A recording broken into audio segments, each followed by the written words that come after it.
Magandang hapon, narito po ang latest sa daigdig ng palakasan. Aminado ang mga top sports leaders ng bansa na nahaharap sa mabigat na pagsubok ang kampanya ng mga national athletes sa 2013 Southeast Asian Games. Ito'y dahil na rin sa pagkakatanggal ng ilang regular sports sa kalendaryo ng Myanmar Meet. Ngayong araw po, nakatakdang lumipad patungong Myanmar ang first batch ng Philippine delegation na makikipagsapalaran sa 26 out of 33 sporting disciplines na lalaruin sa 27th edition ng Biennial Regional Sports Fest.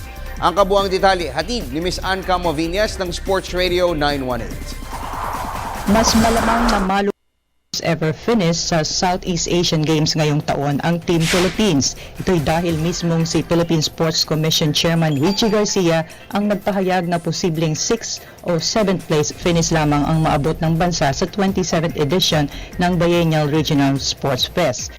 We will be there winning number 6 or number 7, considering the format is such that marami silang medalyang binagtag, no, para sa mga sports na hindi tayo naglalaro.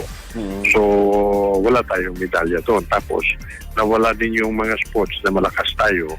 So bawas naman yun sa So 6 or 7 medal. tayo? Ang ina-anticipate nyo? 6. That's the way I look at it, 6 or 7. Ang worst ever placing ng Pilipinas sa SEA Games ay nangyari noong 2007 kung saan tumapos tayong pang-anim overall sa Thailand meet.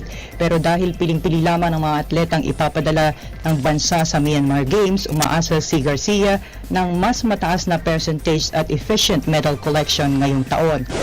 So pinili na ito. Ito na yung may mga credentials, may mga record na nanalo, nag-training abroad, priority athletes, priority sports. So lahat ng nandyan na, no? May kusinero doon para sa pagkain nila, no? Para hindi sila maninibago doon sa pagkain. Samantala, mula sa dating 600 ay pinaliit sa 210 ang bilang ng mga atleta at opisyales na bumubuo ng Philippine delegation bilang protesta na rin sa pagkakatanggal ng mga organizers sa ilang regular sports sa kalendaryo ng December 11 to 22 meet. Para sa PTV Sports, Anca Movinas, Sports Radio 918. Sa cycling, dahil hindi nila makakasama ang kanilang dalawang pambatong riders na sina John Mark Galedo at Baler Ravina, nagpasya ang pamunuan ng Road Bike Philippines Cycling Club na magdagdag ng dalawang batikang Spanish pedal pushers sa kanilang roster. Ito'y para sa kanilang title defense sa team competitions ng Ronda Pilipinas Cycling Spectacle sa susunod na taon. Narito ang report ni Ms. Ira Requinta ng Partido State University. Para mas mapalakas pang lalo ang kanilang title defense sa 2014 Ronda Pilipinas, kumuha ng dalawang Spanish reinforcements ang Road Bike Philippines Cycling Club.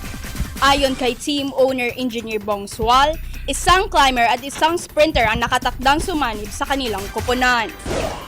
Malakas kayo. Yun nga susurpresa namin sa inyo na makikita niyo itong road bike pace at merong ibubugat. Dito sila mag-ingat kasi merong nga kaming dalawang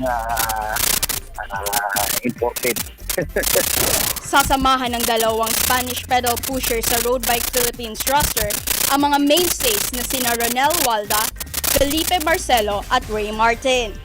Naniniwala si Sual na napapanahon na para itaas pang lalo ang kalidad ng Philippine cycling, kaya't nag-hire siya ng mga batak na foreign riders. Naghahandaan namin kung darating ang Honda.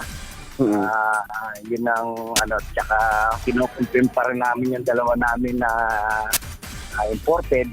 Hindi, sasama namin sa Continental team. It's time na talagang kailangan magkaroon tayo ng para mabago naman yung takbo ng cycling dito sa Pilipinas. Sila rin yung magiging gaway at magtuturo sa ating mga local cyclists.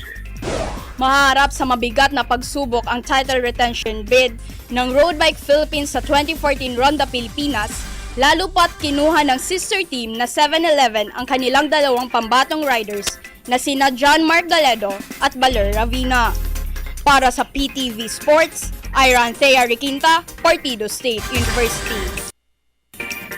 At yan po muna ang mga latest sa daigdig ng palakasan. Kung kayo po'y nabitin, tumutok sa amin mamayang alas 5 ng hapon sa PTV Sports. Ako po ang inyong lingkod, Snow Badwa.